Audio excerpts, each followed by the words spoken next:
Welcome everybody. So today I'm going to be talking to you guys a little bit about a movie that I am a huge fan of, and that is Evil Dead. So Evil Dead is one of the main titles of the Evil Dead franchise. It's the very first film. Basically what happens in this film is that a group of teenagers go to Tennessee during a vacation to kind of have a lot of fun and debauchery. They bring a lot of alcohol, a lot of booze and everything. So they're going there just to pretty much have a good time. While they're there, they discover the Necronomicon Ex Mortis, which is basically the Book of the Dead, which is this book that can bring pretty much the living dead to life and cause a whole lot of chaos for the people that are there. This is kind of put to the test the very first moment that Ash and his friends make their way to the cabin. Their vehicle loses one of the pieces of the wooden boards for the bridge, and the wheel falls kind of through the wooden board. So that makes Ash come outside and try and push above the bridge so that they can continue onto their path towards the cabin. Once they get to the cabin, they see this swing chair that's kind of rocking back and forth. It basically stops the moment that they get towards it. So you know something's a little bit off about this place from the moment that they get there, and crazy stuff starts happening from then on. Once they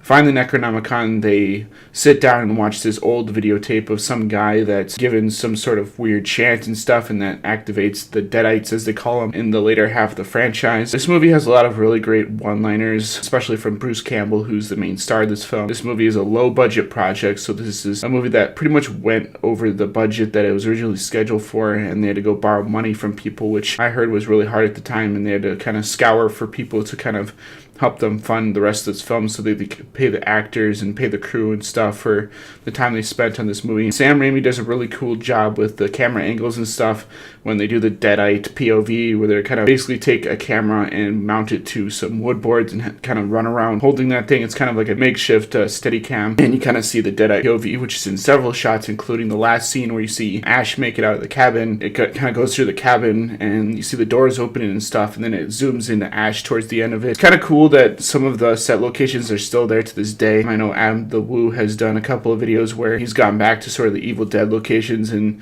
there's remnants of the fireplace that Ash, kind of goes near and towards the middle of the film. This movie forces Ash to kind of take a little bit of sacrifices, which a lot of movies don't do, whether or not to sacrifice his friends or to save them, which he doesn't really want to kill anybody in this. He's kind of a selfish guy. He kind of only cares about, his girlfriend and his friends and everything, and a little bit more about himself. Later on in the franchise, you kind of see more of his selfish ways towards his friends and family and everything in terms of the Ash vs. Evil Dead franchise. This movie has the infamous shotgun or boomstick in this, which is later carried on through Army of Darkness. I really like the special effects for the time.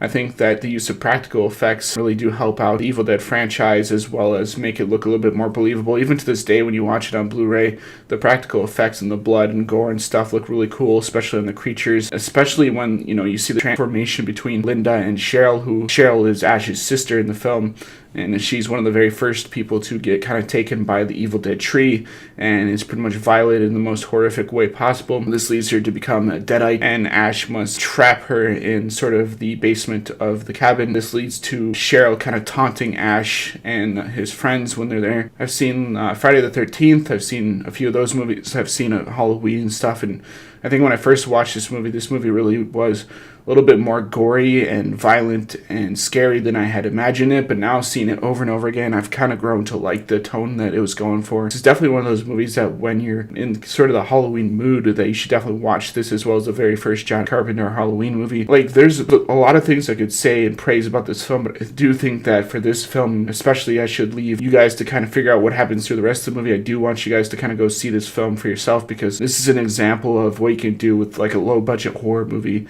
and just using your friends and maybe some people from school and stuff, and kind of helping you shape your film career, because that's basically what Sam Raimi did. He pretty much used his friends and people he knew from school and stuff, and that's pretty much how he came about this movie. So I would have to give Evil Dead an A. I think this goes with the A caliber movies that I've kind of reviewed previously, excluding The Last Jedi, and I definitely think that for a movie for Halloween, you guys should definitely see this. This movie is definitely not for kids, so don't let little children watch this, but if you're an adult, this movie is definitely for you. There is a couple of really intense moments, especially with the tree scene, which I'm not really going to spoil that much of what happens in it, but it did scar me for life when I first saw that. But that was back in the 80s, so they could get away with whatever they want. Now it's a little bit harder for them to get away with that kind of stuff. But overall, I really did like Sam Raimi and Ted Raimi and Ivan Raimi's Evil Dead franchise. I think Bruce Campbell does a really great job, as well as some of the other actors, so definitely deserves that A rating, and I think you guys should definitely go check it out if you're looking for a fun sort of Halloween movie to watch this year. I have the Steelbook edition, which they came out like a couple years ago, and I think that's fantastic on Blu-ray. I'm sure you guys can probably find Evil Dead and Evil Dead 2 pretty easily in stores, so if you want to check it out, definitely do so. I'd highly recommend it. So